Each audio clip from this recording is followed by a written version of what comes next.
ये राहुल जी की सदस्यता बहाल हो जाएगी तो इससे हम लोग को क्या घाटा हो जाएगा, जरा ये बता दीजिए आप। राहुल हम लोग तो इसके पक्षधर ही रहे हैं। जातीय जनगणना का विरोध बीजेपी क्यों करेगी, सो बताइए। ये जनसंख्या के हिसाब से जब सीट की बात होगी तो बैस समाज का 27% आबादी है।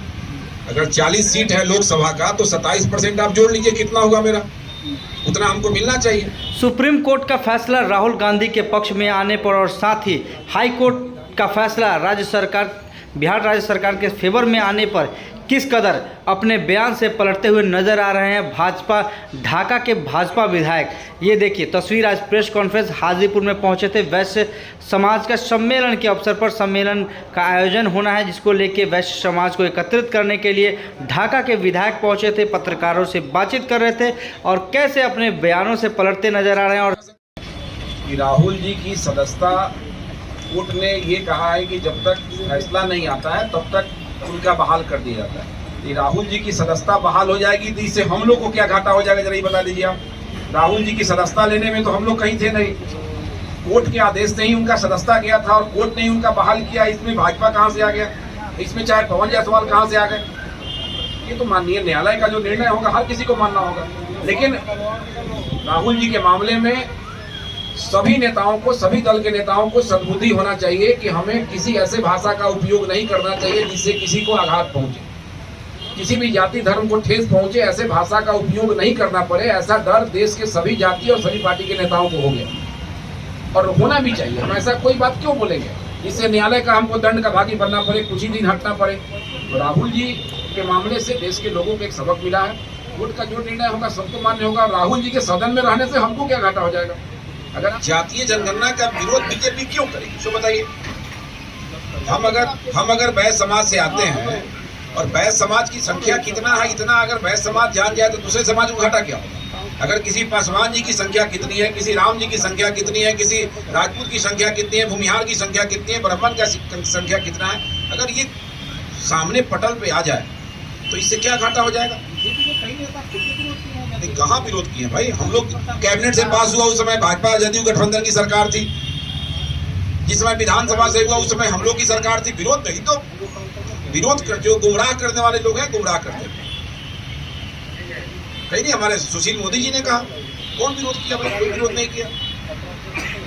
विरोध इस बात का है कि गणना और जातीय जनगणना दोनों में, जनगणना और जातीय जनगणना दोनों में अंतर है।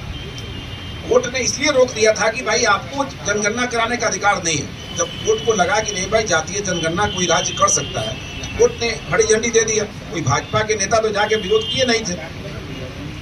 इसलिए इसको अदरवाइज जो लोग दुष्प्रचारित करते हैं, करने की जरूरत नहीं है। 2024 का चुनाव है आगामी में, क्या चाहते हैं कि अपने समाज से कितना सीट मिलनी चाहिए आप लोगों को? देखिए, आप अगर सीट की बात करेंगे, ये जनसंख्या के हिसाब से जब सीट की बात होगी तो बैस समाज का 27% आबादी है। अगर 40 सीट है लोकसभा का तो 27% आप जोड़ लीजिए, कितना होगा मेरा, उतना हमको मिलना चाहिए। क्या आंकड़ा किया अपना, कितना सीट मिलना चाहिए? अभी बीजेपी के हम लोग 32 लोग हैं निर्वाचित, सांसद विधायक एमएलसी मिल के 32 लोग हैं। हम लोग इस संख्या को बढ़ाने की बात कर रहे हैं।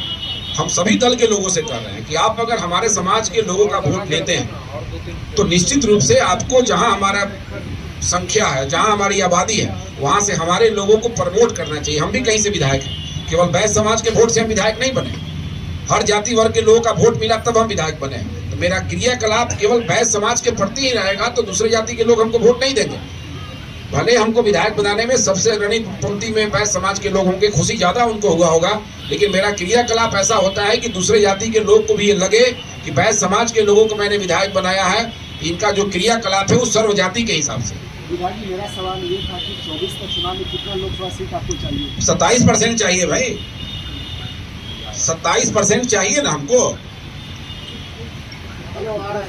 विभिन्न दलों से हम मांग रहे हैं, ये नहीं कि भाजपा केवल दे दिया तो काम चल गया। अन्य दल के लोग भी हमारे वोट लेते हैं, भाजपा भी हमारा वोट लेता है। जो भी दल को बैस समाज के वोट चाहिए उनको हमारे आबादी के हिसाब से टिकट देना चाहिए, देना पड़ेगा। नहीं तो बैस समाज एकजुट होगा, गुलबंद होगा और आने वाले समय में जवाब देने का काम करेगा।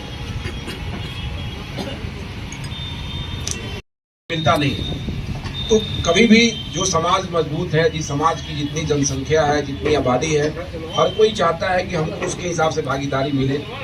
हम लोग समाज के हर तबके के लोगों को सहयोग करने वाले लोग हैं। दुकान पर बैठते हैं तो दुकान पर प्रतिदिन 200 लोग को डील करते हैं। हम 200 लोगों को अच्छा समझा सकते हैं, बुरा समझा, दोनों की कैपेसिटी हमारे पास है, लेकिन हम बराबर सकारात्मक दिशा में काम करते हैं। और शोषण किसका होता है?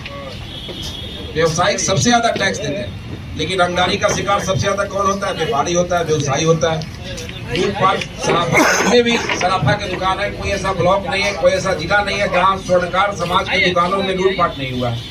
सोना के दुकानों को टारगेट नहीं किया गया। हर जाति वर्ग के जो व्यवसायी है उनके साथ लूटपाट की घटनाएं हो रही है।